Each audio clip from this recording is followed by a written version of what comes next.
অনুষ্ঠান বাড়িতে গিয়ে পড়েছি এক বিপদে। সবাই ডাকছে নাচতে, যেহেতু বাজনা করা হয়েছে তাই সবাই যাতে নাচানাচি করে সেই জন্যই কিন্তু ডাকা হচ্ছিল। আর এও তো সত্যি কথা, বাজনা করলে যদি নাচা না হলো তাহলে অনুষ্ঠান বাড়ির কোনো মর্যাদাই থাকে না। তবে এই নাচ কিন্তু আমরা সবাই মিলে করছিলাম।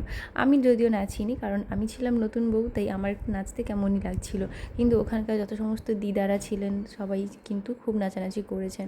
আর যেমনটা তোমাদেরকে দেখালাম যে আমি ঘর তুলে চলে এসেছি, চলে এসে কিন্তু এখন খেতে বসে পড়েছিলাম। আমার বড় মামি শাশুড়ি এবং বড় মামা শ্বশুর এসছেন, তো ওনাদেরকে খেতে দিলাম। সেখানে কেউ ছিল না, সেই জন্য আমি খেতে দিচ্ছিলাম। তো খেতে দিয়ে দিয়েছি, দিয়ে এদিকে তারপরের দিন রাত্রিবেলা খাওয়া দাওয়া করে শুয়ে পড়েছিলাম। তারপরের দিন সকালবেলায় আমাদের এখানে রাধা মাধবের পুজো হচ্ছিল।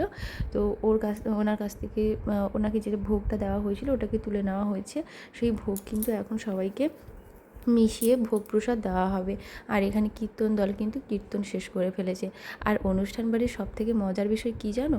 এই সবাই মিলে বসে গল্প করা। এখানে মাসি, মামি, দিদা সবাই কিন্তু বসে গল্প করছে। আর এটা কিন্তু আমার ভারী ভালো লাগে। সবথেকে ভালো লাগে কী বলো তো? যারা হাসি খুশি, যারা গল্প করতে ভালোবাসে। কারণ আমি খুব টকেটিভ ছোটোবেলা থেকেই। আমি খুব ভালোবাসি কথা বলতে, যার জন্য আমার শ্বশুরবাড়ি কেন আমার বাবার বাড়ির সবাই একটু আমার উপর অফেন্ড হয় যে তুই এত কথা বলিস কী করে।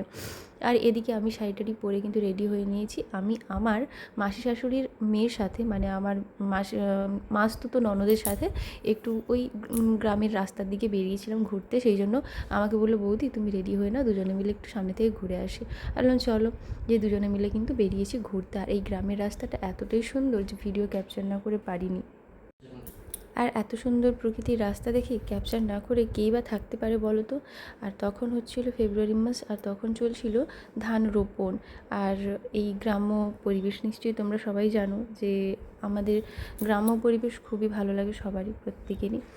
আর সত্যি কথা বলতে এই গ্রামের যে পরিবেশ আমি এতটাই ভালোবাসি, তাই হয়তো আমার গ্রামের দিকেই বিয়ে হয়েছে।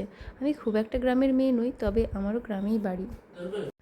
এই সুন্দর পরিবেশ, গ্রামের পরিবেশ, সবুজ ঘাস আর হচ্ছে নীল আকাশ এত সুন্দর লাগছিল দেখতে, আমি ভিডিও করে নিয়েছি। আমার ননদ বলে কি, বৌদি এখানে একটা তুমি রিলস করতে পারো, তোমাকে কিন্তু খুব সুন্দর লাগবে। সেই জন্য আমাকে একটা কিন্তু রিলসও করে দিয়েছে। আসলে আমার ননদটা হচ্ছে খুব ভালো আর কি।